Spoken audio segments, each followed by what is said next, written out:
Bismillahirrahmanirrahim. You are watching Learn Computer Skills. The uses of function keys. F1 key. F1 key is used to open the help screen for almost every program.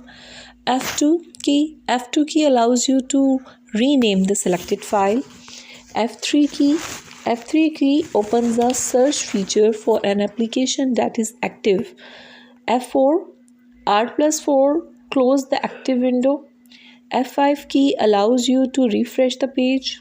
F6 key moves the cursor to the address bar in internet browser.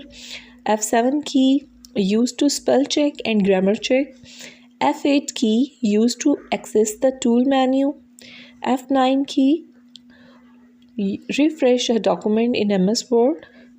F10 key activates the menu bar of an open application.